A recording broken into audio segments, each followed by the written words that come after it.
चाहे आपकी हालत इस वक्त कैसे भी हो, लेकिन इस वीडियो को सुनने के बाद आप में से अधिकतर लोग ये जान जाएंगे कि चाहे कैसी ही बुरी से बुरी सिचुएशन हो, उसमें खुश कैसे रहना है। आज की सबसे बड़ी समस्या ये नहीं है कि मेरे पास पैसा नहीं है, अच्छा रिलेशनशिप नहीं है या फिर जीने का मकसद नहीं है, बल्कि आज की सबसे बड़ी समस्या ये है कि हम सब चीज़ों को खुशी से ऊपर रखते हैं। यानी हर चीज़ ठीक ठाक होने के बाद भी हम खुश नहीं रह पाते हैं। आप मेरी बात से सहमत हो या ना हो, लेकिन सत्य ये है कि खुश रहना एक आदत होती है। ये ऐसी कोई पराई चीज़ नहीं है जो कि आप किसी से मांग सकते हैं या खरीद सकते हैं। यह ठीक उसी प्रकार की एक आदत होती है जैसे कि किसी को एक्सरसाइज करने की आदत होती है, किसी को देर तक सोने की आदत होती है, किसी को गाने सुनने की आदत होती है। तो ये आपको पता होगा ही कि आदत कौन बनाता है। आदत कोई दूसरा नहीं बनाता। हम खुद ही अपने अंदर अच्छी और बुरी आदतों को विकसित करते हैं। जब तक आपका मन नहीं होगा खुश होने का, जब तक आप डिसाइड नहीं करेंगे कि हाँ अब मुझे इस वक्त से ही खुश रहना है, तब तक आप किसी से लाख उम्मीद लगा लो, आप दुनिया की सबसे लग्जरी कार खरीद लो, चाहे आप चांद पर ही पिकनिक बनाने चले जाओ, आप कभी भी खुश नहीं रह पाओगे। और मज़े की बात तो देखो कि आप तब भी किसी और को ब्लेम करते रहोगे कि तेरी वजह से मैं खुश नहीं हूँ, मेरी जॉब चली गई इसलिए मैं खुश नहीं हूँ, मैं एग्ज़ाम में फेल हो गया इसलिए मैं बहुत दुखी हूँ। देखो भाई, ये सब जो रीज़न्स हैं ना आपके दुख होने का, वो सब एक्सटर्नल है, यानी कि बाहर के हैं। और एक्सटर्नल चीज़ों को आपको किस वे में एक्सेप्ट करना है वो आप पे डिपेंड करता है कि ज़िंदगी में, एग्ज़ाम में, रिलेशनशिप में फेल होने के बाद हमेशा रोते रहना है या उस सिचुएशन को एक्सेप्ट करके स्माइल करके ज़िंदगी में आगे बढ़ना है। ज़िंदगी में खुश रहने के लिए आगे बताई गई बातों पर आपको अमल करना होगा। उसमें सबसे पहली बात है स्वीकार करना। अब यहाँ से एक बात निकल कर आती है एक्सेप्टेंस, यानी आपको समझना है कि जैसे कि मैं इस पूरी दुनिया में यूनिक हूँ, उसी तरह दुनिया में हर चीज़, हर वक्त, हर शख्स और हर शख्स की कैपेसिटी भी यूनिक है। तो आपने इस तरह से एक्सेप्ट कर लिया है कि मैं यूनिक हूँ, मैं अपने आप को किसी से कंपेयर नहीं करूँगा और ना ही मुझे किसी से कोई जलन है। और जब आप अपने आप को किसी से कंपेयर नहीं करेंगे, अपने आप को यूनिक समझेंगे, अपने आप को हर्ट करना बंद कर देंगे, तो आपका एक्सिस्टेंस इस दुनिया के सामने निकल कर आएगा। अब आपने एक्सेप्ट कर लिया है कि मुझे आज से खुश रहना है, आपने एक्सेप्ट किया है कि मैं यूनिक हूँ और किसी और को मैं मेरे साथ कंपेयर नहीं कर सकता, और तब आपको समझ में आएगा कि मेरा भी कुछ एक्सिस्टेंस है और सेल्फ रिस्पेक्ट है। उसके बाद बात आती है कि जब मैं दुनिया में सबसे यूनिक हूँ तो मेरी प्रॉब्लम्स, मेरी ज़िंदगी की अचीवमेंट्स दूसरों के जैसे सेम नहीं हो सकती। यानी कि सब इंसान की अलग अलग प्रॉब्लम्स होती हैं। यार, साइंस में भी फार्मूलों की लिमिटेशंस होती हैं। कुछ ऐसी कंडीशंस हैं जहाँ पर जाकर वो फार्मूले भी फेल हो जाते हैं। तो ज़िंदगी में तो ना जाने कितनी इक्वेशंस हैं। प्रॉब्लम आना बिल्कुल वैलिड है, बिल्कुल बेसिक है। दूसरी बात है समय कभी नहीं रुकता।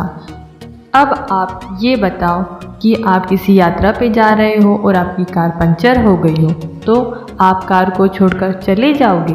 नहीं ना, क्योंकि आपको पता है कि अभी कार पंचर है, लेकिन थोड़ी देर में जब इसका पंचर कहीं किसी दुकान से बनवा लूँगा तो गाड़ी ठीक हो जाएगी। यानी खराब वक्त आता है और चला जाता है।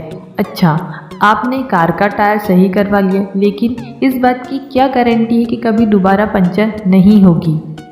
कहने का मतलब है कि खुश रहने का दूसरा मंत्र यही है कि वक्त आता है और चला जाता है, और क्योंकि आप एक यूनिक पर्सनालिटी हो, आपका थॉट प्रोसेस सबसे अलग है, इसलिए आप पे निर्भर करता है कि आपको ऐसे हालातों से सीखना है या एक जगह बैठकर रोते रहना है। तीसरा पॉइंट कहता है कि किसी को दोष मत दीजिए। आप समझिए कि अगर आपकी कार पंचर हो गई है तो क्या आप सारा दिन बैठकर खुद को ब्लेम करते रहेंगे कि मुझे कार ही नहीं लानी चाहिए थी, मुझे ट्रेन से चले जाना चाहिए था, या ब्लेम करेंगे कि टायर बनाने वाली कंपनी ही घटिया है, तो क्या इससे आपकी प्रॉब्लम सॉल्व हो जाएगी? आपकी यात्रा का मकसद पूरा हो जाएगा? उस समय आपके लिए प्रायोरिटी क्या होगी?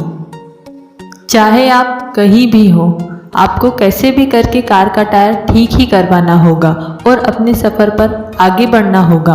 कोई कितना भी बड़ा बेवकूफ़ इंसान क्यों ना हो, अगर उसकी गाड़ी का टायर पंचर हो गया है तो वो सबसे पहले उसका सॉल्यूशन ढूंढता है। तो यार, ये तो ज़िंदगी का महान सफ़र है।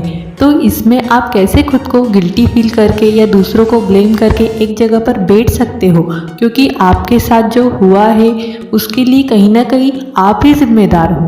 तो आपको तुरंत कोई ना कोई सॉल्यूशन ढूंढना है, क्योंकि आप जिस मकसद से ज़िंदगी के सफ़र पर निकले थे उसको हर हालत में पूरा करना है। इसलिए बिना सिचुएशन को जस्टिफाई किए, बिना कोई फालतू के एग्जाम्पल दिए कि उसने ऐसा किया होगा, वो ऐसा कर रहा है, वो मेरे साथ ऐसा करना चाहता था, मैं इसी लायक हूँ, यह सब मेरी ही गलती है, इन सब को छोड़कर सिचुएशन से बाहर आने का सॉल्यूशन ढूंढो। क्योंकि कई बार बड़ी बड़ी प्रॉब्लम का सॉल्यूशन बहुत आसान होता है।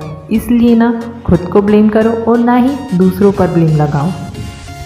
चौथा पॉइंट है अपने आप को बदलो। इसके बाद बात करते हैं चौथे पॉइंट की, जो इंसान जानते हुए भी नहीं करना चाहता, वो है चेंज, एक बदलाव।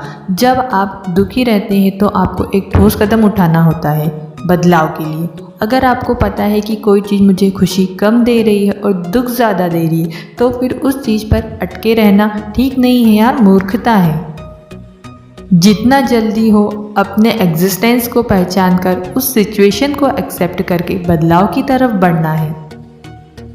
चाहे वो बदलाव आपके स्लीपिंग टाइम में हो, चाहे आपकी एक्सरसाइज करने के समय में हो, चाहे आपकी लाइफ स्टाइल को चेंज करने में हो, या फिर अपनी ज़िंदगी के गोल्स को अचीव करने में हो, कुछ भी हो सकते हैं। अपने गोल्स को पाने के लिए आपको अपने अंदर पॉजिटिव बदलाव लाना है, तभी आप अपने मकसद में सफल हो पाएंगे। पांचवा और आखिरी पॉइंट कहता है मुस्कुराहट। अब पांचवा सिंपल सा पॉइंट आता है, मुस्कुराहट, स्माइल। किसी किसी के चेहरे पर देखो तो ऐसा लगता है कि सारा ब्रह्मांड उसी के ऊपर पड़ा हुआ है, एकदम सीरियस। दोस्तों, एक इंसान की स्माइल में बहुत ताकत होती है। पूरी दुनिया का बोझ लेकर दुखी रहने से अच्छा है कि जस्ट स्माइल। क्योंकि जब आप स्माइल करोगे तो आप खुश दिखोगे, और जब आप खुश दिखने की कोशिश करोगे तो आपको खुश रहने की आदत पड़ जाएगी। हर हालात में मुस्कुराने की आदत पड़ जाएगी। और जैसा कि हमने शुरू में कहा था कि खुश रहना ठीक उसी तरह से एक आदत है जैसे सोने की आदत, एक्सरसाइज करने की आदत या घूमने फिरने की आदत। तो लास्ट में एक बार फिर से रिवाइज कर देते हैं कि किन 5 पॉइंट को अपने डेली रूटीन में लाकर आज से ही खुश रहने की शुरुआत की जा सकती है। एक्सेप्टेंस, बुरे हालत को एक्सेप्ट करो और अपना एग्जिस्टेंस पहचानो। Number 2, time never stop.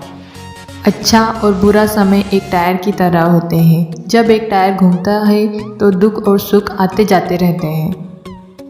Number 3, no guilty no pain. न खुद को दोष दो और न ही दूसरों को, क्योंकि जो कुछ भी आपके साथ होता है उसमें कहीं ना कहीं आपका ही डिसीजन होता है। इसलिए माफ़ करना सीखो, खुद को भी और दूसरों को भी।